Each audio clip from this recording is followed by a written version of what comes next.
அஸ்ஸலாமு அலைக்கும். நான் ஓட்டையிலிருந்து ஷாஹுல் அமீத் பேசுகிறேன். கல்வி அறிவு வளர்வதால் ஜாதி அமைப்பு ஒழிந்துவிடும் என்று சொல்கிறார்களே, இது உண்மையா?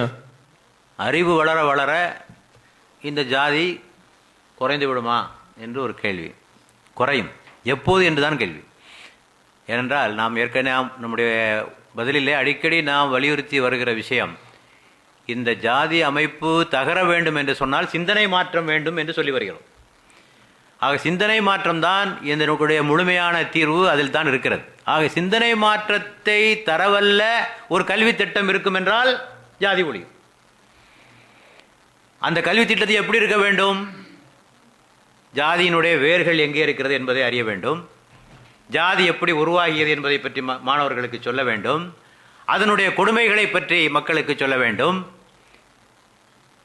சொல்வார்கள், கல்வியினுடைய நோக்கம் வெறும் தகவல்களை தருவதல்ல, உணர்ச்சி ஊட்டுவது. The aim is not to inform but to sensitize. Sensitise பண்ணணும். அவர்களுக்கு இந்த பிரச்சனை சம்பந்தமாக அவர்களை உணர்ச்சி ஊட்ட வேண்டும். பொதுவாக சும்மா ஜாதி, நம்ம நாட்டில் இத்தனை ஜாதி இருக்குது, இத்தனை பிரிவு இருக்குன்னு பாடம் சொல்லிக்கிட்டே போனால் எந்த மாற்றத்தை ஏற்படுத்த போவதில்லை. இந்த ஜாதி கொடுமையினால் ஏற்படுகிற விளைவுகள் என்ன, பாதிப்புகள் என்ன, இழப்புகள் என்ன, கொடுமைகள் என்ன, மக்கள் அனுபவிக்கின்ற கஷ்டங்கள் என்ன, இவற்றையெல்லாம் சொல்லக்கூடிய ஒரு கல்வி திட்டமாக இருந்து, மனித நேயத்தை விதைக்கக்கூடிய ஒரு கல்வி திட்டமாக இருந்தால், இந்த கல்வி முறையின் மூலமாக ஜாதிய சிந்தனைகளை மக்களுடைய உள்ளங்களில் இருந்து நம்மால் அகற்ற முடியும். ஆனால் அகற்றி இருக்கிறதா? அதான் கேள்வி. இப்போ இல்லை. ஜாதி சங்கங்களுக்கு தலைமை தாங்குவோர்களே ஐஏஎஸ் அதிகாரிகள் தான். பல ஜாதி சங்கங்களுக்கு தலைவர்களே ஐஏஎஸ் அதிகாரிகள். மிகப்பெரிய ஒரு மருத்துவர் தான் ஒரு ஜாதி கட்சியை இப்போது நடத்தி கொண்டிருக்கிறார், இல்லையா? சட்டமன்ற விடுதி வளாகத்திலே ஜாதியின் பெயராலே மாணவர்கள், சட்டம் படிக்கிற மாணவர்கள் போதிக்கொள்கிறார்கள். மார்க்கண்டேய கட்ஜு சுப்ரீம் கோர்ட் நீதிபதியாக ஒருத்தரை எழுதினார் ஹிந்துவிலே. பார் அசோசியேஷனிலே சட்டமன்றங்களுக்கான சட்ட வல்லுநர்களுக்கான அமைப்பிலே கூட சாதி அடிப்படையில் தான் ஓட்டு போடுகிறார்கள். பார் அசோசியேஷனில் கூட சாதி அடிப்படையில் தான் ஓட்டு போடுகிறார்கள் என்று அவர் எழுதினார். மருத்துவக் கல்லூரிகளிலே சாதியின் பெயரால் மோதல்கள் நடந்து கொண்டிருப்பதை நானே பார்த்திருக்கிறேன். ஆக இப்படிப்பட்ட ஒரு நிலை இருக்கிறது.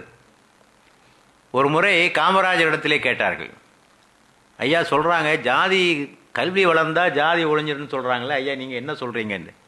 கேரளாவை பாருங்க என்ன அப்படின்னார். இல்லையா? கேரளாவில் அதிகமான கல்வி, கேரளாவில் தான் ஜாதி வெறி அதிகம். விவேகானந்தர் ஒரு முறை சொன்னார், அது பைத்தியக்காரர்களுடைய தேசம் என்று சொன்னார் கேரளாவை பார்த்து. ஆகவேதான் பெரியார் அங்கதான் போராட்டம் நடத்தினார். வைக்கம் போராட்டத்தை கேரளாவில் தான் நடத்தினார்.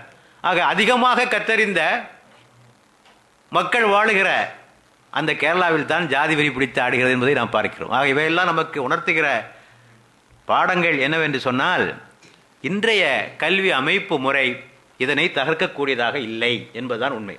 கல்வி திட்டத்தில் மாற்றங்களை கொண்டு வந்து, இந்த மனிதநேய கருத்துக்களை விதைக்கக்கூடிய ஒரு கல்வி திட்டத்தை கொண்டு வந்து மக்களுக்கு, மாணவர்களுக்கு மத்தியில் போதித்தால் மாற்றங்கள் ஏற்படுவதற்கு வாய்ப்பு இருக்கிறது. இது ஒன்று. ரெண்டாவது, இந்த பிரச்சனைக்கு இன்னொரு கோணம், தாழ்த்தப்பட்ட மக்களுக்கு கல்வி அறிவு கொடுத்தால், அதன் மூலமாக ஏற்றம் பெற்றால் சாதி கொடுமையிலிருந்து அவர்கள் விடுதலை பெறுவார்களா? இது இன்னொரு பகுதி, கேள்வியினுடைய இன்னொரு பகுதி.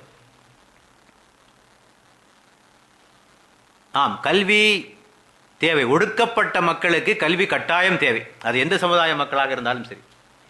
ஒடுக்கப்பட்ட, ஒதுக்கப்பட்ட மக்களுக்கு கல்வி தேவை. ஏனென்றால் கல்வி தன்னம்பிக்கை அளிக்கிறது, கல்வி சுயமரியாதை அளிக்கிறது, கல்வி வலிமை, அதிகாரம், எம்பவர்மெண்ட், இல்லையா? கல்வியின் மூலமாகத்தான் எம்பவர்மெண்ட், வலிமை கிடைக்கிறது. கல்வி தனது உரிமைகளை அறிந்து கொள்வதற்கான உணர்வை தருகிறது.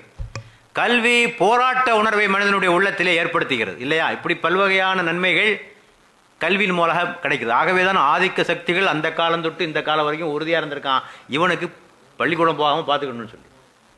ஆகவே ஆரம்பத்திலிருந்து கல்வி மறுக்கப்பட்டதற்கு காரணம், ஆதிக்க சக்திகள் மறுத்ததற்கான காரணம், இந்த மக்களை அப்படியே ஒடுக்கி வைத்திருக்க வேண்டும் என்று சொன்னால் கல்வியின் வாசனையை இவர்கள் நுகராமல் செய்ய வேண்டும் என்பது அவருடைய திட்டமாக இருந்திருக்கிறது. ஆகவே இந்த தாழ்த்தப்பட்ட மக்கள் கல்வியை கற்பதன் மூலமாக நிலைமைகளிலே மிகப்பெரிய ஒரு மாற்றம் வருவதற்கு வாய்ப்பு இருக்கு. ஆனால் ஒழிக்குமா?